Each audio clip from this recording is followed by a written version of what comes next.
You think you know gladiators? Muscular warriors, dramatic thumbs down, heroic deaths in the sand?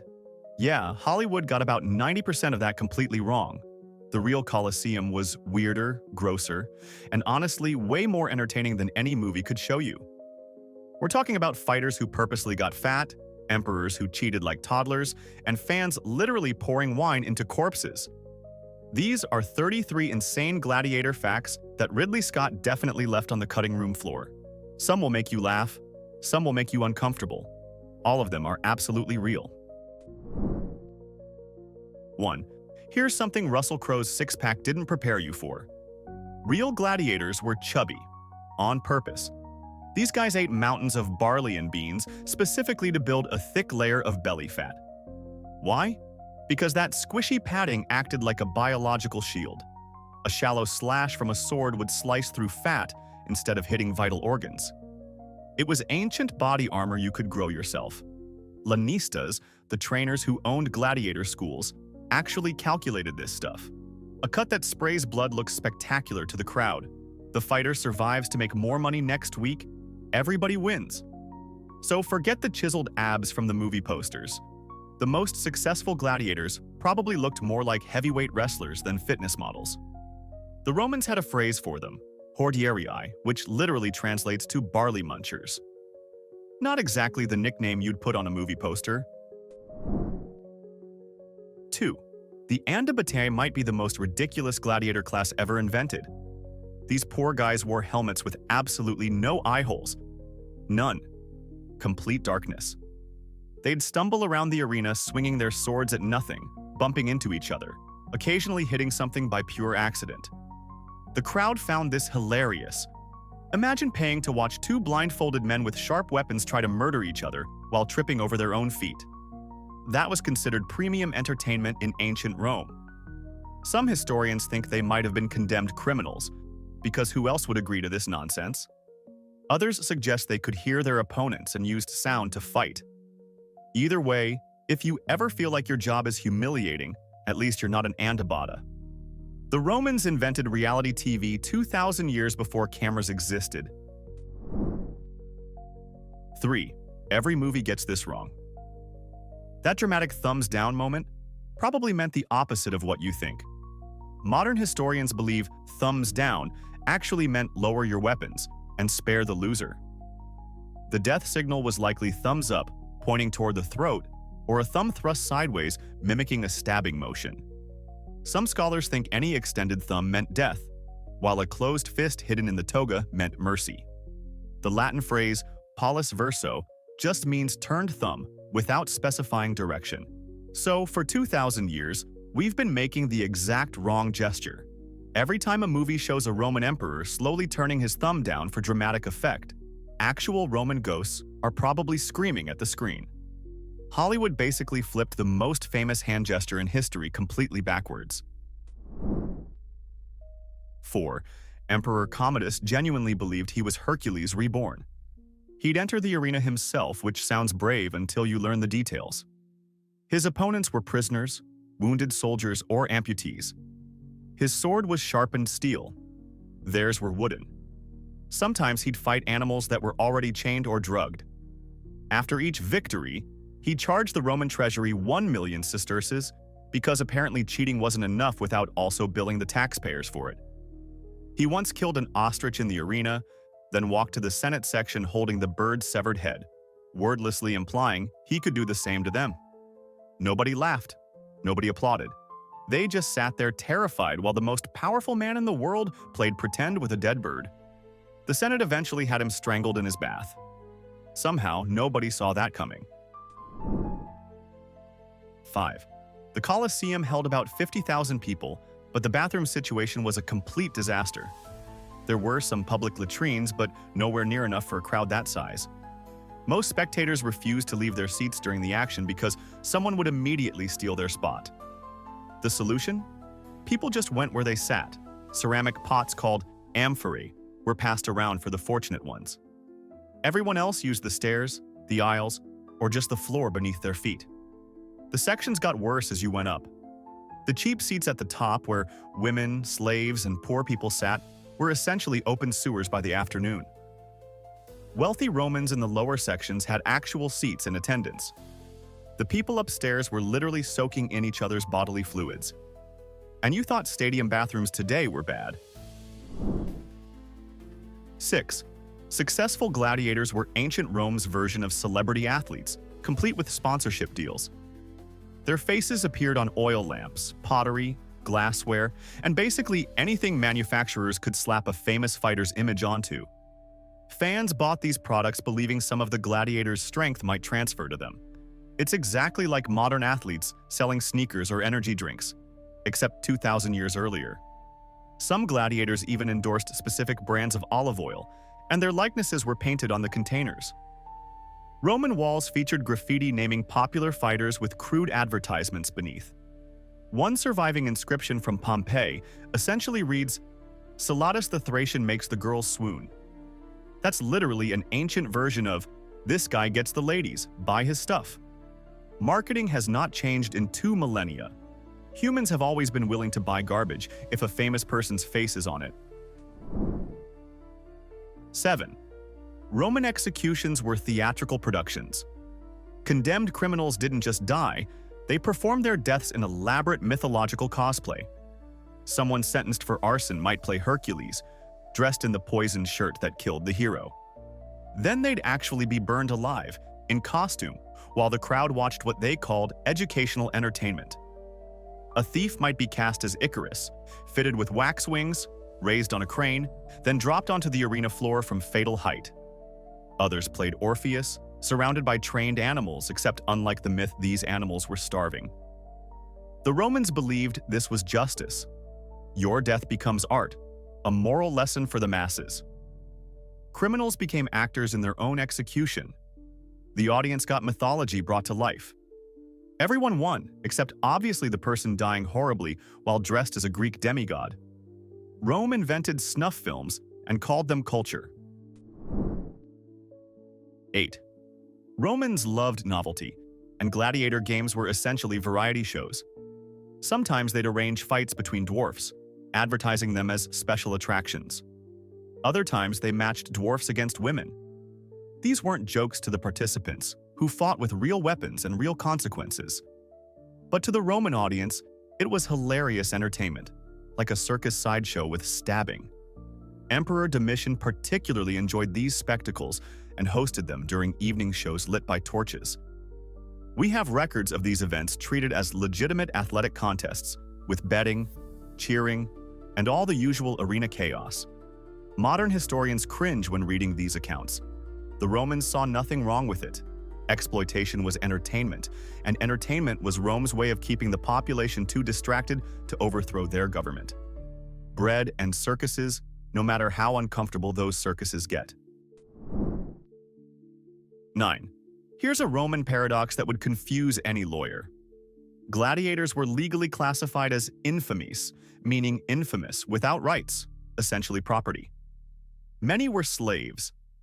Yet top gladiators earned prize money, received gifts from wealthy patrons, and accumulated genuine fortunes. Some owned houses. Some owned land. And yes, some owned slaves themselves. A human being who was legally someone else's property could legally purchase another human being as their own property. Roman law somehow accommodated this contradiction without exploding. The gladiator still belonged to his lanista, but his slaves belonged to him. If he died, his slaves went to his heirs or were sold, just like any other property. The legal gymnastics required to make this work are genuinely impressive. Rome ran on slavery so deeply that even slaves participated in the system. 10. Emperor Caligula found senators hilarious, mostly because they were terrified of him. Before gladiator shows, he'd sometimes force elderly, overweight senators to run laps around the arena while the crowd watched and laughed. These were supposedly Rome's most dignified citizens, sweating and wheezing in their togas for the emperor's amusement. Caligula would sit in his imperial box, probably eating grapes, just enjoying the spectacle of powerful men humiliating themselves because they had no choice. If they refused, well, Caligula had creative ways of handling refusal. The senators smiled through it. They had to. running lap speeds, having your family executed over breakfast. Caligula lasted 4 years before the Praetorian Guard stabbed him, which in retrospect seems like an extremely long time to tolerate a boss who made you jog for his entertainment. 11. Gladiators were called hordearii, meaning barley men, and their diet was mostly vegetarian. Barley, beans, oatmeal, dried fruit. Meat was expensive and actually counterproductive for their purposes because they needed that protective fat layer, not lean muscle. But here's the weird part. They drank a beverage made from wood ash dissolved in water. Modern analysis of gladiator bones shows elevated calcium levels, and researchers believe this ash drink was basically an ancient sports supplement. The calcium strengthened their bones to better absorb impacts. These guys were essentially doing sports nutrition 2,000 years before protein shakes existed. They just figured it out through trial and error. Somebody noticed that fighters who drank the gray sludge broke fewer bones, so gray sludge became standard training fuel. Science, Roman style, disgusting but effective. 12. Emperor Caracalla had anger management issues, which is a polite way of saying he was a paranoid murderer. During games at Alexandria in Egypt, he thought he heard laughter from a section of the crowd. Maybe someone made a joke. Maybe he imagined it. Doesn't matter.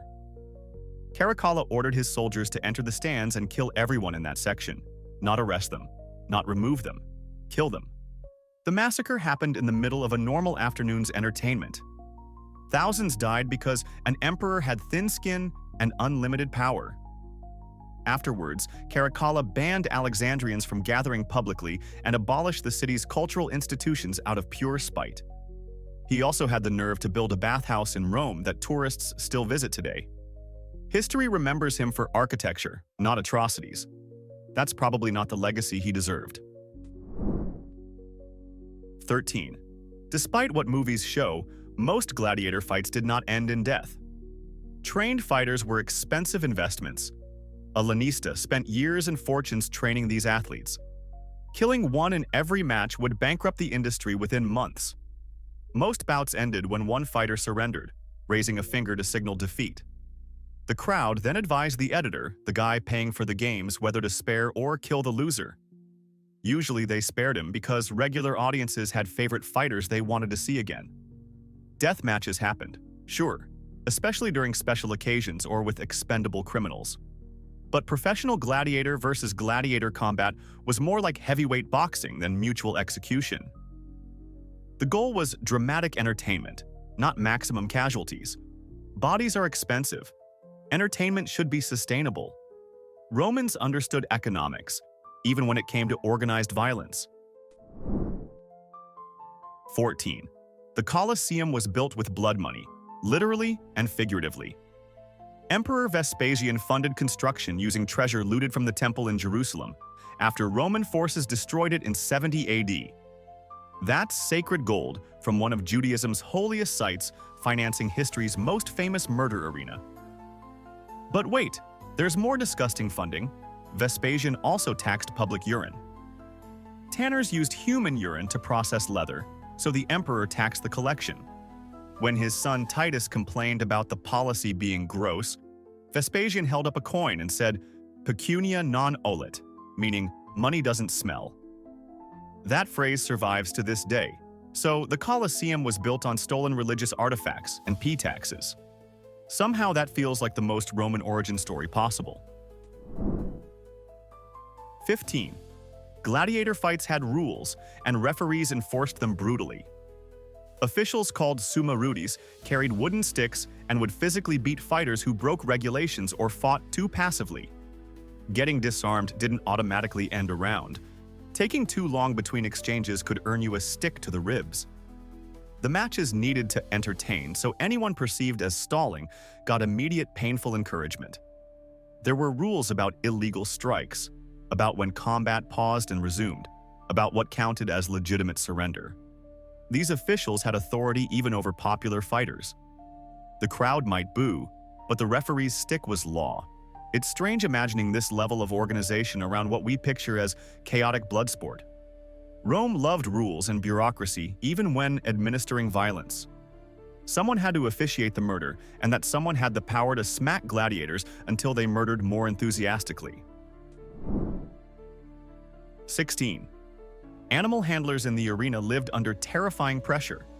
If your lion didn't perform, if it refused to attack the condemned prisoner, if it just lay down and looked bored, you might be punished by death yourself. Emperors expected spectacle, and a lazy beast ruined their entertainment. Trainers did everything possible to guarantee violent animal behavior, starving creatures before shows, using red-hot irons, drugging them with stimulants. When it still failed, the trainer became a convenient scapegoat. Why didn't your leopard maul that Christian? Must be your fault. Off to the arena yourself. This created a horrific incentive structure where animal cruelty became job security. The beasts suffered to ensure the humans suffered to ensure the audience enjoyed themselves. The whole system was a pyramid of misery designed to generate the maximum possible violence per denarius invested. 17.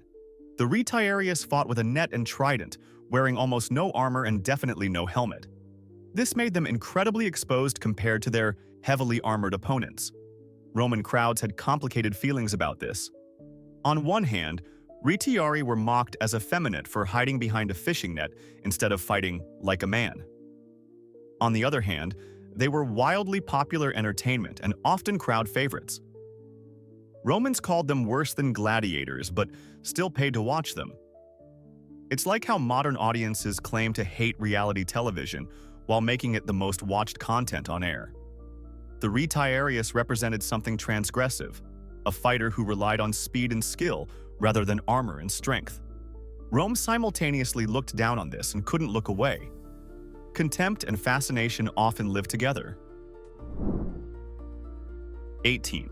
Gladiators received the best healthcare in the ancient world, which sounds nice until you remember why. They were valuable property, and dead property generates no profit. Major gladiator schools employed full-time physicians, the kind who usually only treated emperors and senators. These doctors pioneered surgical techniques because they had unlimited practice subjects who absolutely could not die from post-fight infection. Galen, one of history's most famous physicians, started his career patching up gladiators at a school in Pergamon. He learned anatomy by putting broken fighters back together. The gladiators also received massages, therapeutic baths, and specialized diets. All of this care existed solely to maximize their productivity as entertainment products. It's weirdly dystopian. The best medicine in the empire, available only because you were worth more alive than dead. 19. Ave Caesar, morituri te salutant. Those about to die salute you. It's in every gladiator movie, spoken solemnly before every battle. Except it was said exactly once in recorded history during a staged naval battle under Emperor Claudius, by condemned prisoners who were going to fight to the death regardless of the outcome. Regular gladiators never said it. They weren't suicidal martyrs performing a death ritual. They were professionals trying to win, get paid, and fight again next month. This phrase became famous because it sounded dramatic and historians repeated it until it seemed universal. Hollywood then amplified it into essential gladiator lore. The real pre-fight rituals were probably more practical, checking equipment, stretching, maybe some quick prayers. Not poetic declarations of impending doom. Movies need gravitas. Reality needs functionality. 20. Spectacles sometimes included archery demonstrations or staged hunts where archers shot at animals from the arena floor. The problem was that the Colosseum's cheap seats, the upper sections where poor people sat, were within theoretical arrow range. Occasionally, arrows went astray, whether from missed shots at fleeing animals or deliberate malice from bored archers. Projectiles sometimes flew into the crowd. The wealthy Romans in the lower sections sat safely behind barriers. The poor people at the top had no such protection. Getting injured or killed while watching the games wasn't grounds for compensation. You accepted the risk by attending. Entertainment was worth occasional casualties, at least when those casualties were people who couldn't afford better tickets. Class warfare was built into the architecture. 21.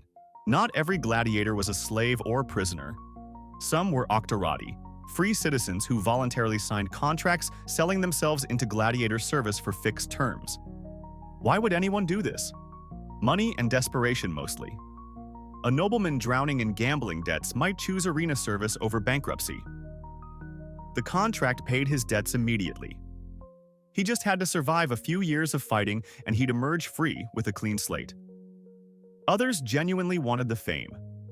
Being a gladiator was low status legally, but high status socially. Women chased gladiators. Crowds chanted their names. For some men, especially younger sons with no inheritance, the arena offered a path to recognition that normal life never would.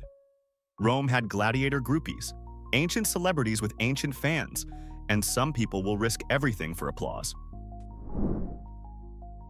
22. Roman summers are brutal, and cramming 50,000 people into a stone bowl would create insufferable heat without shade. So the Colosseum had the Valerium, a massive retractable awning made of linen or canvas stretched over the audience like a circus tent. Operating this thing required specialized skills. Only experienced sailors knew how to manage enormous sheets of fabric and wind. So the Navy contributed personnel. Detachments from the Imperial fleet at Misenum were permanently stationed in Rome solely to operate the Colosseum's sunshade.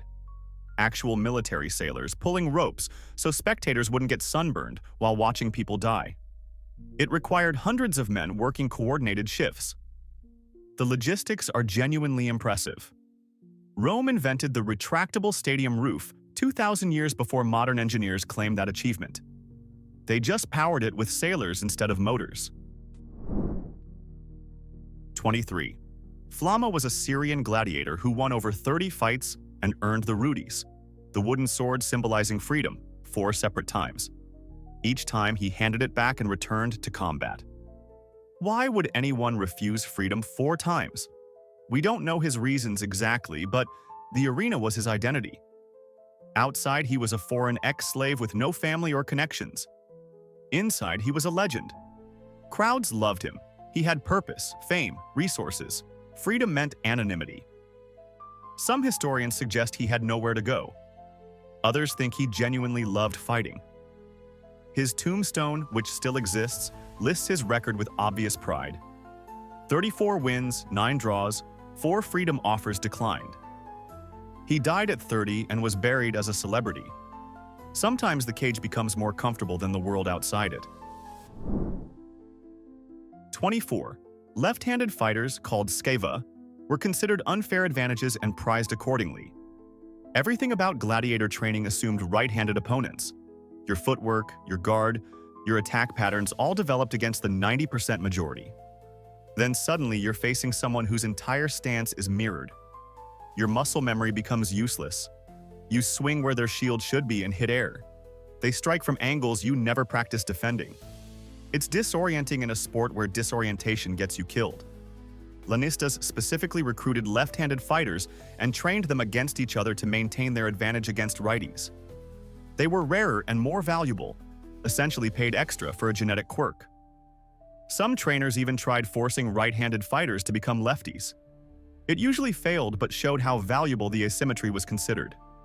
Nature's coin flip turned into career opportunity.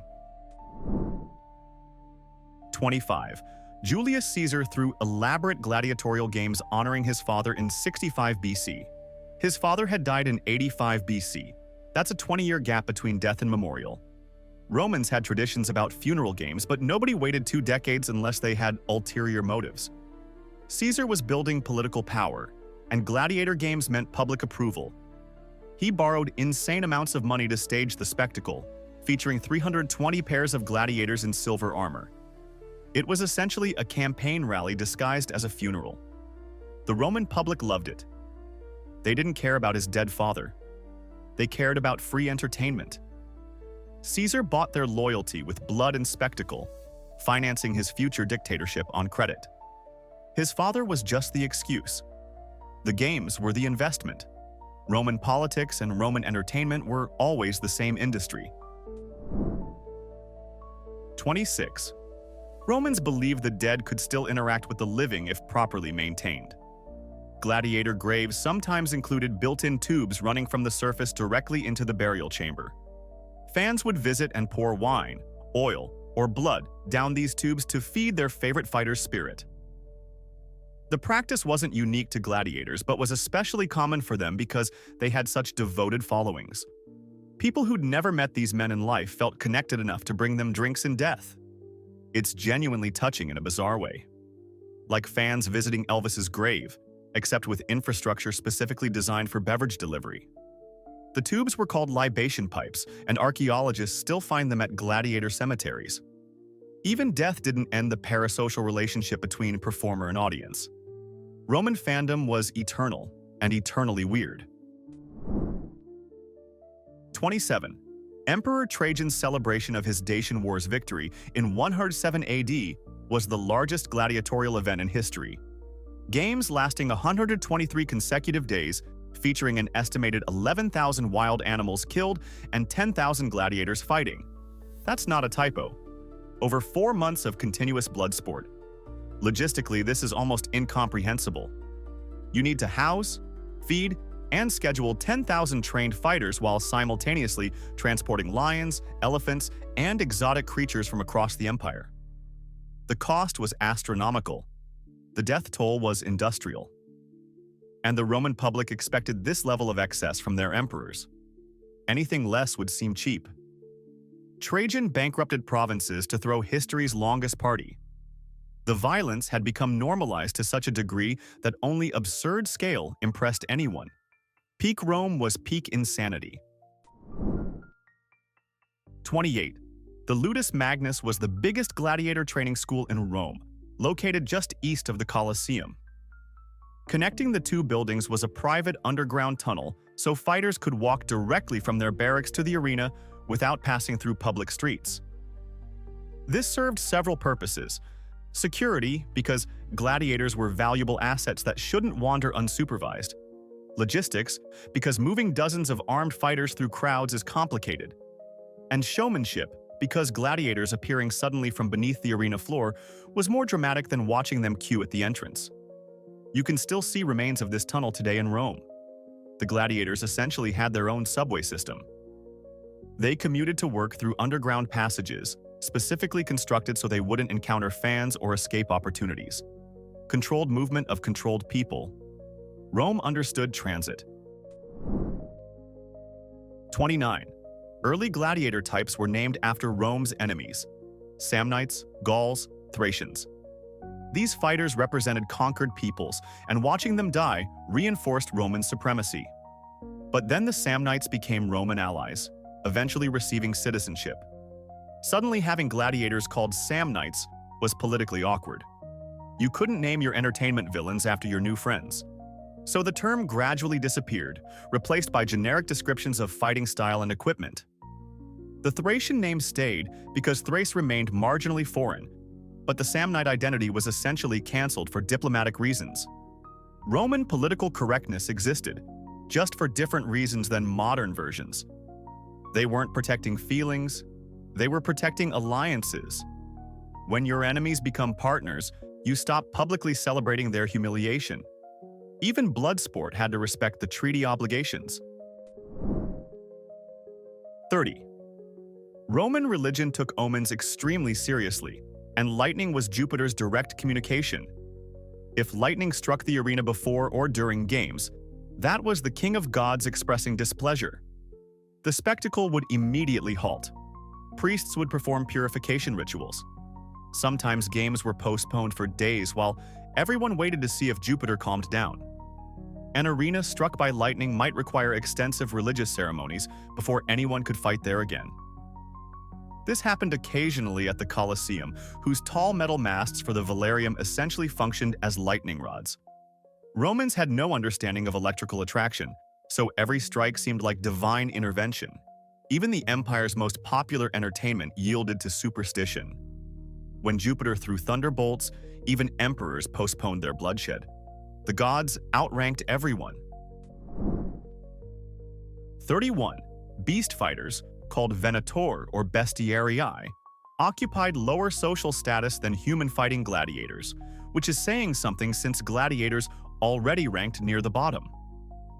Fighting animals was considered less skilled, more desperate, somehow less honorable than fighting people. These hunters lived in separate quarters from the gladiators, trained separately, and were paid less. When they died, they were sometimes buried in different cemeteries. The hierarchy of arena violence was strictly maintained. Gladiator schools enforced this division carefully. Even among people whose job was killing for entertainment, there were tiers of respectability. The guy who fought lions ranked below the guy who fought the sword and shield warrior. Rome stratified everything, including its entertainment labor force. Murderers had professional classifications, and animal murderers were the blue-collar workers of the death industry. 32. Gladiators formed burial societies called collegia. Basically, ancient unions focused specifically on ensuring members received proper funerals. These organizations collected dues, maintained treasuries, and organized ceremonies when members died. A gladiator killed in the arena would receive a dignified burial funded by his brothers in arms, complete with tombstone, proper rites, and memorial gatherings. This mattered enormously in Roman culture, where dying without proper burial meant spiritual catastrophe. The collegia ensured that even the lowest status fighters, even slaves, wouldn't suffer that fate. It's oddly heartwarming. People legally classified as subhuman organizing mutual aid societies to protect each other's afterlives. Solidarity among the condemned. Workers of the world unite, specifically around the issue of corpse disposal. Roman gladiators invented union death benefits. 33. The rudis was a wooden training sword given to gladiators upon earning their freedom. Receiving it meant your fighting days were officially over. You could walk out of the arena as a free person, never obligated to return. Some retired fighters became trainers themselves, teaching the next generation. Others opened businesses or disappeared into civilian life. A few, like Flama, refused the rudis and kept fighting voluntarily. The wooden sword symbolized everything: survival against terrible odds, mastery of a deadly craft, release from bondage. It was worthless as a weapon but priceless as a symbol. Former gladiators sometimes displayed their rudis prominently, proof of what they'd endured. That simple wooden stick meant more than any gold medal. It meant you were done bleeding for other people's entertainment. It meant you had won the only victory that truly mattered. So the real Colosseum was dirtier, stranger, and more complicated than any movie will ever show you. Gladiators drank ash water, refused their own freedom, and organized funerals for each other while emperors cheated at combat and massacred audiences for laughing wrong. The arena wasn't just violence. It was economics, religion, politics, and human psychology all bleeding together in the sand. Here's the question. If you were an average Roman citizen, would you actually attend these games or would you stay home? Drop your answer in the comments. And if this video made you see ancient Rome differently, hit subscribe for more history that textbooks are too polite to teach.